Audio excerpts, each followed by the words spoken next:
আসসালামু আলাইকুম রহমতুল্লাহ বারাকাতুহু। আলহামদুলিল্লাহ ওয়াসসালাতু ওয়াসসালামু আলা রসুলিল্লাহ আম্মা বাদ। প্রিয় মুসলিম ভাই বোনেরা, বর্তমানে আমাদের বাংলাদেশে একটি বিষয় নিয়ে সব মহলে আলোচনা এবং সমালোচনা হচ্ছে। বিষয়টি হলো বঙ্গবন্ধু শেখ মুজিবুর রহমানের প্রতিকৃতি স্থাপন নিয়ে। একদল তারা এই তার প্রতিকৃতি স্থাপন করতে চাচ্ছে এবং যারা আলেম শ্রেণী আছেন তারা এটা থেকে নিষেধ করছেন। কিছু লোক তারা এটাকে ভাস্কর্য নাম দিয়ে বলছে যে এটা ভাস্কর্য, এটা জায়েজ।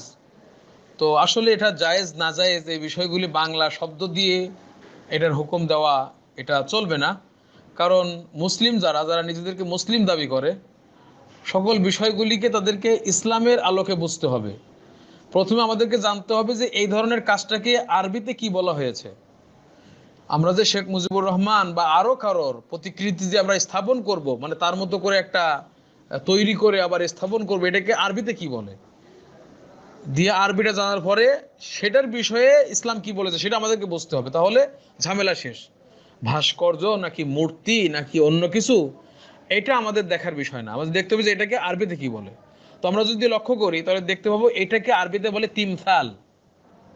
তিমসাল বলা হয়, অর্থাৎ একজন মানুষ হুবহু তার মতো করে আরেকটা রড, সিমেন্ট, ইট, বালু ইত্যাদি দিয়ে তৈরি করা হচ্ছে, একটা প্রতিকৃতি তার রাখা হলো, এটাকে বলে আরবিতে তিমসাল। এটা বিভিন্নভাবে তৈরি, বিভিন্ন জিনিসের তৈরি হয়। অনেক সময় কেউ একটা বক তৈরি করে, কেউ বাঘের আকৃতি দেয়, বিভিন্ন পশু প্রাণীর আকৃতি প্রতিকৃতি এরকম দেয়। এগুলো সব তিমসাল, সেটা মানুষের হোক বা কোনো প্রাণীর হোক। এগুলো তিমসাল, অথবা এমনি অন্য কোনো জিনিসেরও হতে পারে। যেমন আল কোরআন এর আকৃতি, একটা বইয়ের আকৃতি একটা করেছে, এটাও তিমসাল, ওটা হলো বইয়ের তিমসাল। তো এইটা ইসলামের হুকুম কি? এই ক্ষেত্রে ইসলামের যেটা বিধান সেটা হলো, যদি প্রাণীর প্রতিকৃতি যদি তৈরি করা হয় তাহলে ইসলামে সেটা নিষিদ্ধ। সেটা মানুষের হোক অথবা অন্য কোনো প্রাণীর হোক, এটা ইসলামে নিষিদ্ধ। এই তিমসাল এটা নিষিদ্ধ। আর যদি এমন কিছু হয় যেমন গাছপালা অথবা চেয়ার টেবিল অথবা কোনো বই পুস্তক ইত্যাদি যদি প্রতিকৃতি তৈরি করা হয়, এটা ইসলামে নিষিদ্ধ নাই। ইসলামে নিষিদ্ধ হচ্ছে যে কোনো মানুষের বা কোনো প্রাণীর প্রতিকৃতি, এটাকে তিমসাল বলে। এটা সম্পূর্ণরূপে হারাম এবং কবিরা গুনাহ। আমরা এটা এজন্য বলছি যাতে করে যারা মুসলিম, যারা আল্লাহকে মানতে চায়, যারা দিনকে মানতে চায়, তারা যেন বিষয়টা জেনে এই বিধানটা তারা বাস্তবায়ন করে আল্লাহর আযাব থেকে বাঁচতে পারে। আর এটা জানার পরেও যারা মানবে না, লিয়াহলিকা মান হালাকা আন বাইয়িনা, তাতে করে যে ধ্বংস হবে সেটা যেন জেনে বুঝে ধ্বংস হয়। তো এই ক্ষেত্রে আমরা হাদিসের আলোকে এই বিষয়টি প্রমাণ করব। মুসলিম বিন সুবাইহ এর থেকে বর্ণিত, তিনি বলেন যে আমি তাবেঈ মাসরুকের সাথে একটি ঘরে ছিলাম, সেখানে মারিয়ামের তিমসাল বা প্রতিকৃতি ছিল। মারিয়াম আলাইহিস সালাম তিনি তো মারা গেছেন, কিন্তু তার কিছু ভক্ত বা কিছু লোক তারা তার প্রতিকৃতি তৈরি করে রেখেছে ঘরের ভিতরে। যেমন বর্তমানে কিছু লোক আমাদের সকলের শ্রদ্ধেয় বঙ্গবন্ধু শেখ মুজিবুর রহমানের প্রতিকৃতি স্থাপন করতে চাচ্ছে, এরকম কেউ মারিয়ামের প্রতিকৃতি স্থাপন করে রেখেছিল এবং সেটাকে বলা হচ্ছে তিমসাল। হাদিসে তিমসাল বলা হচ্ছে যে মারিয়ামের তিমসাল বা প্রতিকৃতি, এটা ওই বাড়িতে ছিল। তখন মাসরুক বলল, এটা কি কিসরার প্রতিকৃতি?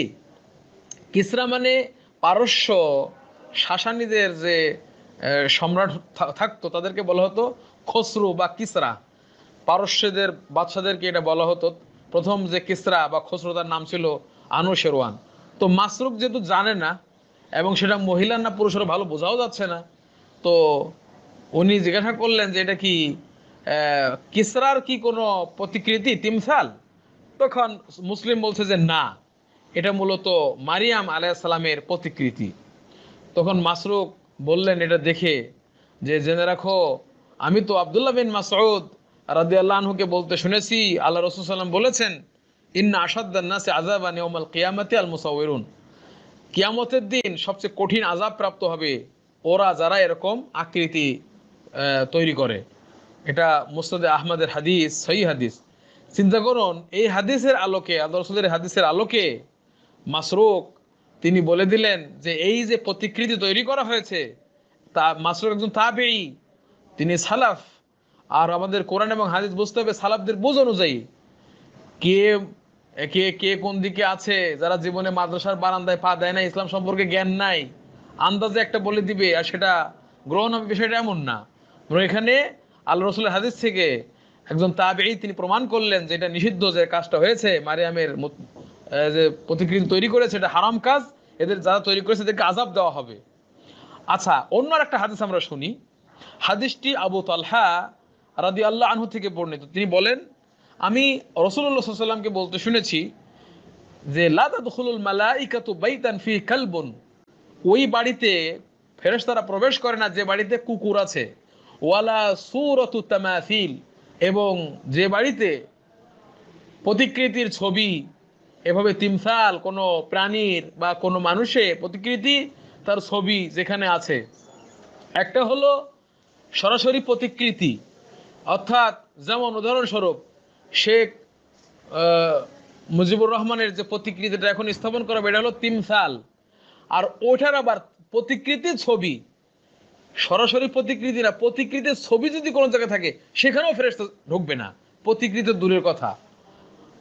অন্য রিওয়ায়াতে আসছে আবু দাউদে, লা তাদখুলুল মালাইকাতু বাইতান, ওই বাড়িতে ফেরেশতা ঢুকবে না যেখানে কালব রয়েছে, কুকুর, ওয়ালা তিমসাল, এবং যেখানে প্রতিকৃতি, অর্থাৎ এভাবে যেটাকে আজকে মানুষরা ভাস্কর্য নাম দিয়ে জায়েজ করতে চাচ্ছে, এটা হলো তিমসাল, একজন মানুষের, একজন প্রাণীর প্রতিকৃতি যে ঘরে বা বাড়িতে আছে সেখানে ফেরেশতা ঢুকবে না। এটা কত ঘৃণিত একটি কাজ।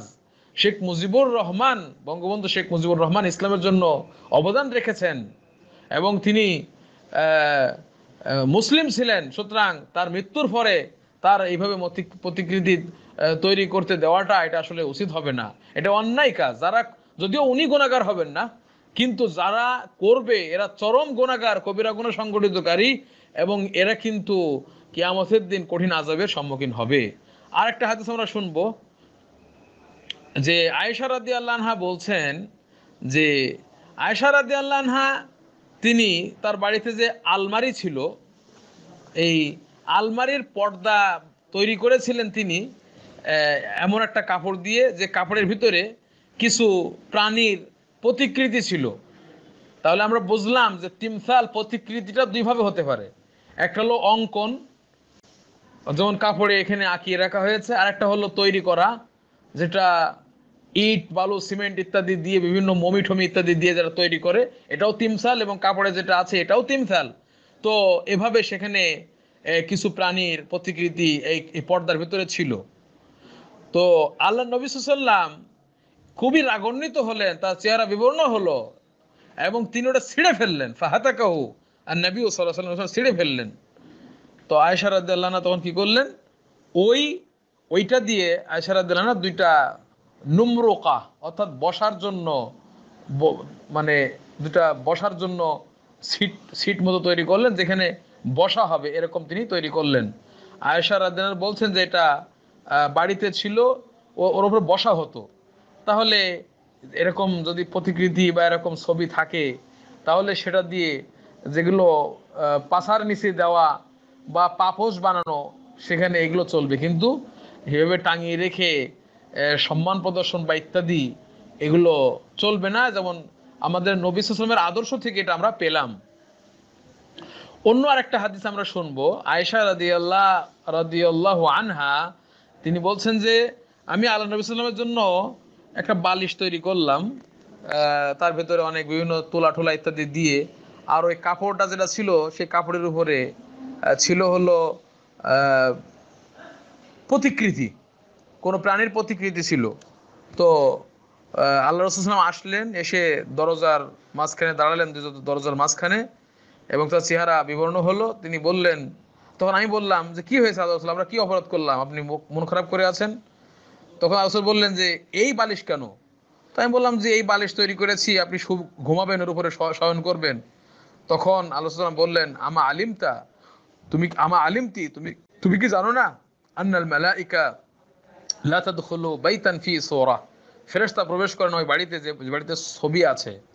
ওয়া আন্না মান সানাআ সূরাতা, যে ব্যক্তি এভাবে ছবি এরকম তৈরি করে, অর্থাৎ এভাবে কাপড়ে হোক বা কোনো মোড়ে হোক, যেখানে হোক এভাবে কোনো প্রতিকৃতি যদি কেউ তৈরি করে, তাকে কিয়ামতের দিন আযাব দেওয়া হবে।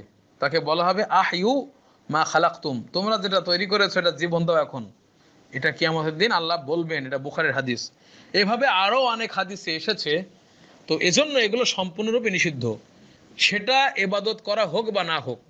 আজকে যদি কারো প্রতিকৃতি ইট বালু সিমেন্ট এগুলো দিয়ে তৈরি করা হয়, কোনো ঘোড়ার প্রতিকৃতি তৈরি করা হয়, কোনো প্রাণীর প্রতিকৃতি তৈরি করা হয়, এভাবে কিন্তু এটা নিষিদ্ধ। কিন্তু যদি মাথা কেটে দেওয়া হয়, যেমন একটা প্রতিকৃতি তৈরি করে মাথাটা কেটে দিল, তাহলে সেটা আবার জায়েজ আছে। একটা ঘোড়া তৈরি করে যদি মাথা কেটে দেয় সেটা জায়েজ আছে, মাথা যদি কেটে, অন্য একটা হাদিসের দ্বারা এটা প্রমাণ হয়। তো এই জন্য প্রাণীর এভাবে প্রতিকৃতি এটা সম্পূর্ণ নাজায়েজ। এখন এই তিমসাল, এটা হলো এর নাম তিমসাল। এখন যদি কারো এরকম প্রতিকৃতি তৈরি করা হয় আর পরবর্তীতে মানুষ ওইটার উপাসনা শুরু করে, ইবাদত শুরু করে, তাহলে ওইটা হয়ে যায় সনাম, ওইটার নাম হয়ে যায় সনাম, আসনাম। অর্থাৎ একজন মানুষের প্রতিকৃতি তৈরি করে তার ইবাদত করা হচ্ছে, ওইটা হলো সনাম। যেমন হিন্দুরা করে, হিন্দুরা বিভিন্ন মা কালী মা দুর্গা বিভিন্ন কিছু তৈরি করে তার পূজা করে, এটা হলো সনাম। আর যেটা পূজা করা হয় না, মানুষের প্রতিকৃতি আছে, এটা তিমসাল। আর একটা আছে আরবিতে শব্দ ওয়াসান। ওয়াসান সেটার আকৃতি নাই, অর্থাৎ মানুষের কোনো প্রাণীর কোনো আকৃতি এরকম নাই, কিন্তু সেটার ইবাদত করা হয়। যেমন একটা পিলার, এটা যদি কেউ এরকম ইবাদত করে, সেখানে সাজদা দেয়, সেটার জন্য ইবাদত করে, তাহলে সেটাও কিন্তু ওয়াসান হিসেবে গণ্য হবে। এজন্য কবর, কোনো কবর, সেটাতে যদি কেউ সাজদা দেয়, সেটা কিন্তু কোনো প্রাণীরও প্রতিকৃতি না, কোনো কিছু প্রতিকৃতি না, কিন্তু সেটা একটা কবর। সে কবরে যদি কেউ যে সাজদা দেওয়া শুরু করে, ইবাদত শুরু করে, সেটার নাম ওয়াসান। এইটা হচ্ছে ইসলামের বিধান। তো এই জন্য আমি আমাদের প্রিয় জননেত্রী বঙ্গবন্ধু কন্যা শেখ হাসিনা, তার কাছে আমার এই ভিডিওর মাধ্যমে মেসেজ দিতে চাই যে আপনি অবশ্যই, আপনার সম্পর্কে আমরা শুনেছি যে আপনি তাহাজ্জুদ পড়েন এবং আপনি মুসলমানদের কল্যাণ চান, আপনি নিজেও মুসলিম। এই জন্য এত বড় একটা হারাম কাজ, গর্হিত কাজ আপনার পিতাকে কেন্দ্র করে করা হবে, এটা যাতে না হয় সেটা আপনি ব্যবস্থা নেবেন, এবং এটা আমাদের দাবি। এটা এতটুকুই, আমরা এর বেশি আমরা আর কিছু বলবো না। আমরা ইসলামের বিধানটা জানিয়ে দিলাম। যারা জানবেন তারা এটা থেকে বিরত থাকবেন। এই ধরনের কাজ জায়েজ নেই, এটা যার ক্ষেত্রে হোক না কেন। এবং দেশে যেগুলো হয়েছে, সরকারের দায়িত্ব, যেগুলো হারাম কাজ এগুলো আছে, এগুলো সরিয়ে দেওয়া, মুসলমানদের জন্য যেগুলো হারাম এগুলো ঠিক না রাখা। আল্লাহ সুবহানাহু ওয়া তাআলা আমাদেরকে তৌফিক দান করুন, আমিন। আসসালামু আলাইকুম ওয়া রাহমাতুল্লাহি ওয়া বারাকাতুহু।